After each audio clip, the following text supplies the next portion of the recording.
오늘도 귀한 기도의 자리에 나온 성도님들을 환영합니다. 2026년 1월 16일 금요일 새벽 기도회를 시작합니다. 오늘 우리에게 주시는 하나님의 말씀은 창세기 11장 10절부터 30절까지 말씀입니다.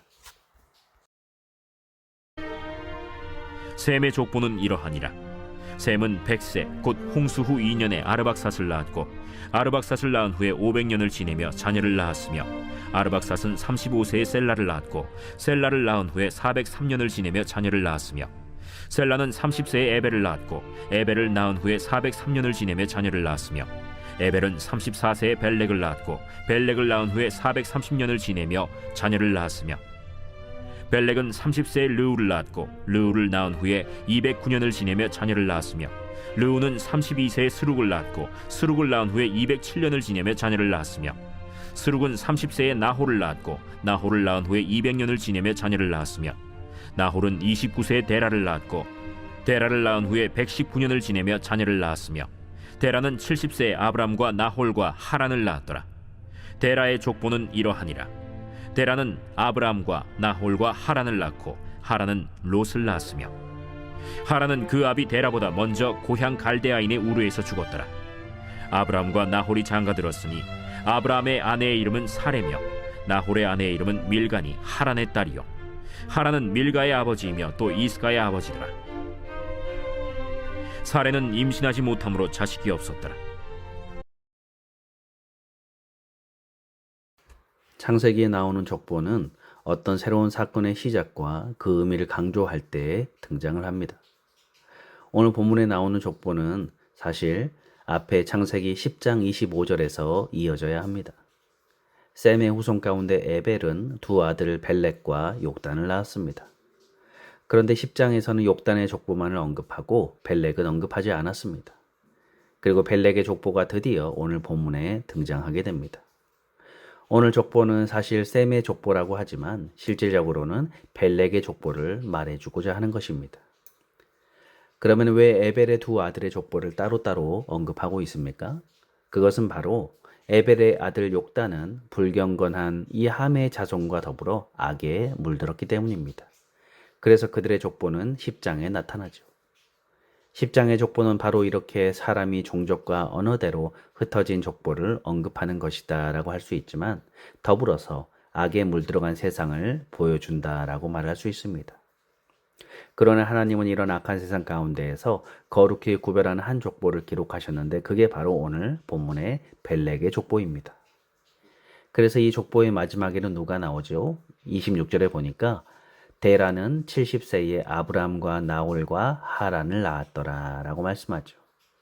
아브람의 이름이 바뀌기 전 바로 아브람이 등장합니다. 아브람을 등장시키는 것으로 이 족보는 끝이 납니다.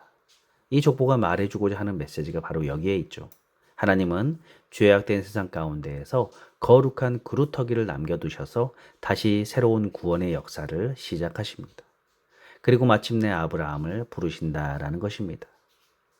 그러므로 오늘 본문은 너무나 중요한 족보입니다. 사실 창세기 1장부터 태초에 하나님이 천지를 창조하셨다라는 사실에서 시작한 이 원역사의 핵심이 바로 오늘 이 족보라고 해도 과언이 아닌 것이죠. 함의 자손들이 가득하게 된 이 죄악된 세상에서 하나님은 셈의 후손 가운데 그 한 줄기 족보를 구별하여서 하나님의 구원의 섭리를 이루어 가십니다.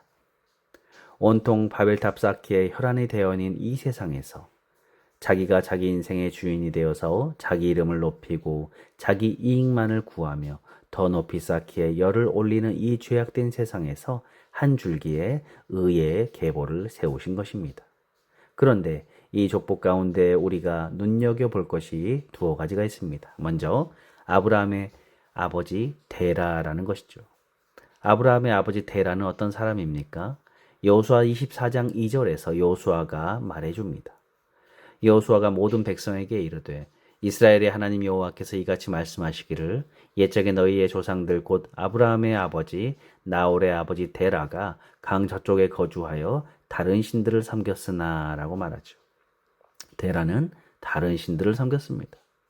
그는 본래 하나님을 온전히 섬기지 않았습니다.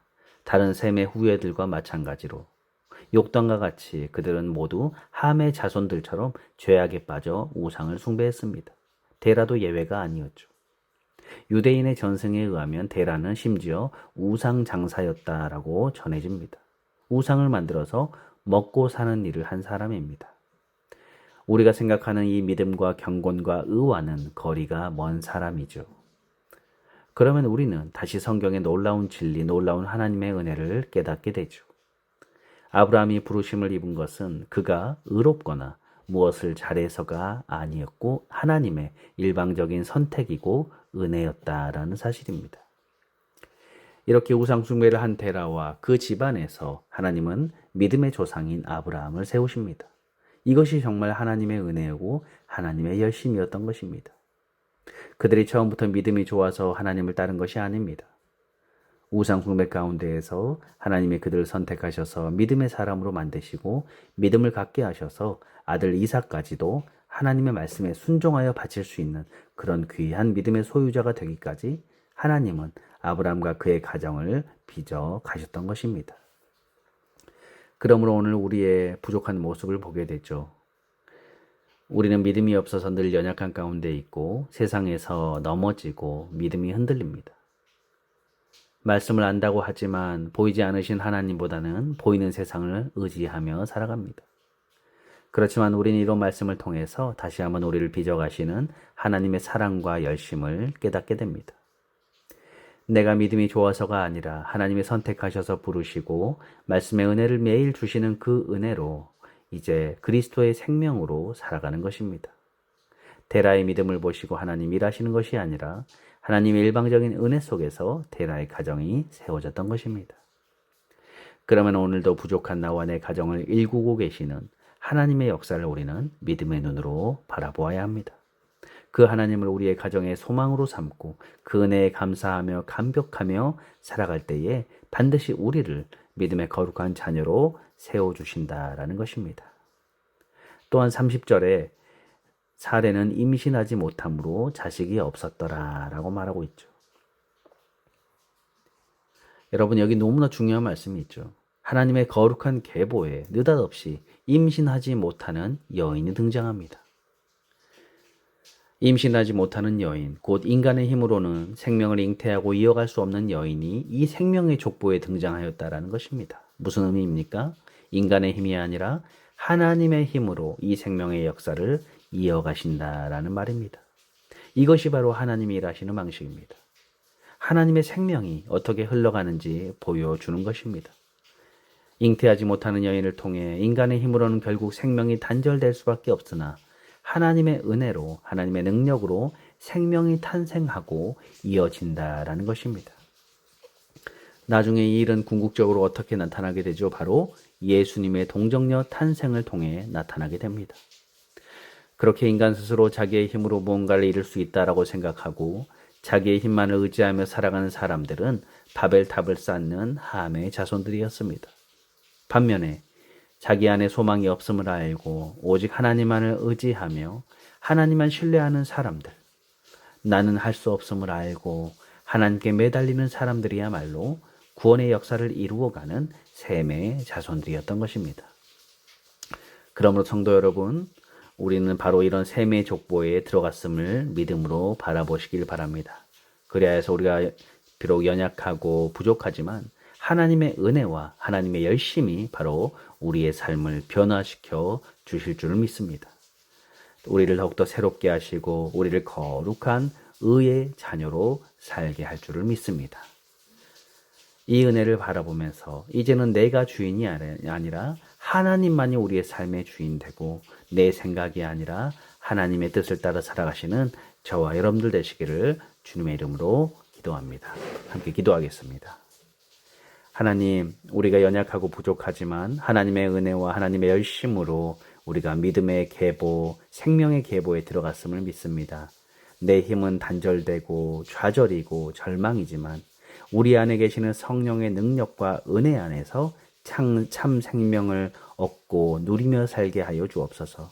이 귀한 은혜를 기억하여서 이 은혜에 합당하게 믿음으로 반응하며 살아가는 저희를 되도록 인도하여 주옵소서. 감사드리며 예수님의 이름으로 기도드리옵나이다. 아멘. 주기도문으로 예배를 마치겠습니다. 하늘에 계신 우리 아버지여, 이름이 거룩히 여김을 받으시오며 나라의 임하옵시며 뜻이 하늘에서 이룬 것 같이 땅에서도 이루어지이다. 오늘날 우리에게 일용할 양식을 주옵시고 우리가 우리에게 죄 지은 자를 사하여 준 것 같이 우리 죄를 사하여 주옵시고 우리를 시험에 들게 마옵시고 다만 악에서 구하옵소서. 대개 나라와 권세와 영광이 아버지께 영원히 있사옵나이다. 아멘.